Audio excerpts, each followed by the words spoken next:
ఓం నారాయణ ఆదినారాయణ. భగవాన్ శ్రీ వెంకయ్య స్వామి వారికి శతకోటి ప్రణామములు. సద్గురు బంధువులందరికీ నమస్కారం అండి. అవధూత శ్రీ వెంకయ్య స్వామి చరిత్ర పునఃప్రారంభం.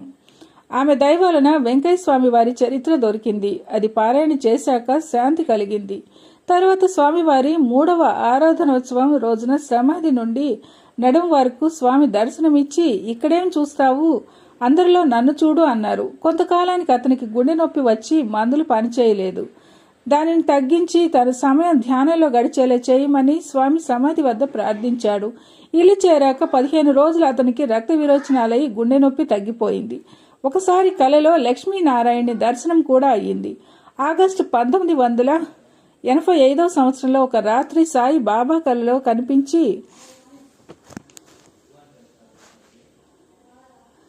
గది లోపల శుభ్రంగా ఉన్నది, పైన బూజు ఉన్నది, శుభ్రం చేస్తే గదిలోకి వస్తాను అన్నారు. అప్పటి నుండి అతడు ఆధ్యాత్మిక చింతనతో ప్రశాంతంగా జీవిస్తున్నాడు. వైద్యులు సుధాకర్కు విపరీతమైన రక్తపోటు ఉండేది.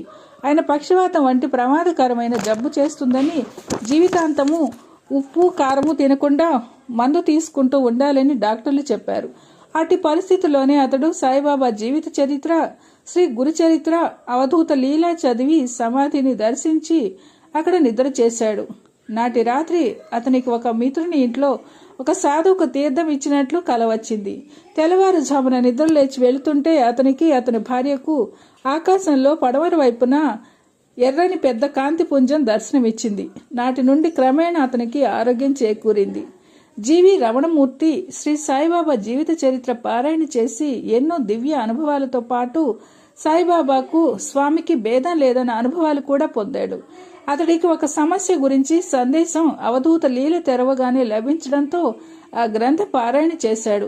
తర్వాత అతనికి గల గ్రహబాధ తొలగించుకోవడానికి జొన్నవాడ వెళ్ళాము. నాటి రాత్రి కామాక్షమ్మ, మల్లికార్జునుడు స్వప్నంలో మంత్రోపదేశం చేసి అన్నీ చక్కబడతాయని చెప్పారు. మెలకు రాగానే నీవు 3 రోజులు నా దగ్గర ఉండాలయ్యా అని స్పష్టంగా వినిపించింది. అతడు గొలగముడి దర్శించాడు.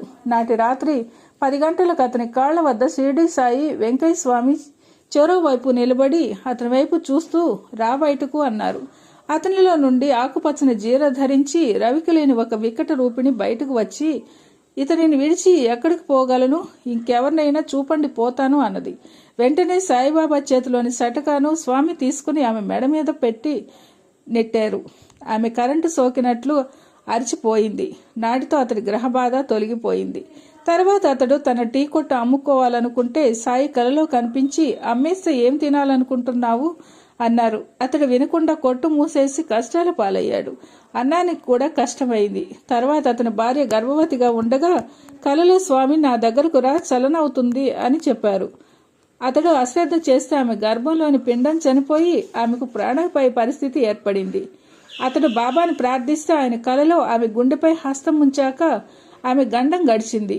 ఒకరోజు కలలో ఊరి వెలుపల స్థలం చూపి బాబా దానిని కొనమన్నారు.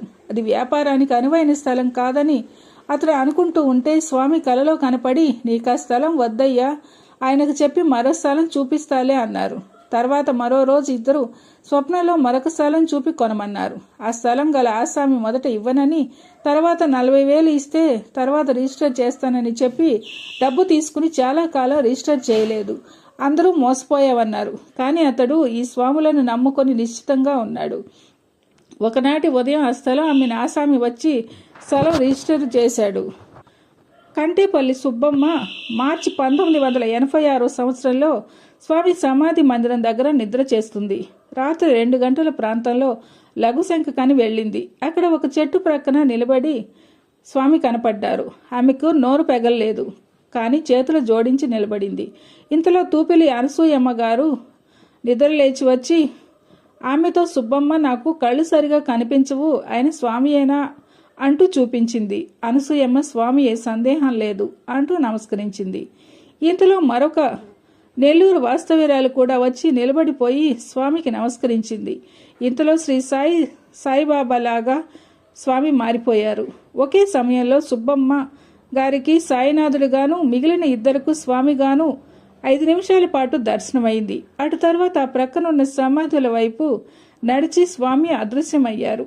అంతసేపు ఆ ముగ్గురు మంత్రముగ్ధులై నిలబడిపోయారు కానీ ఎవరిని నిద్రలేపక ఉండిపోయారు. మరో ఆడియోతో మళ్ళీ కలుద్దాం.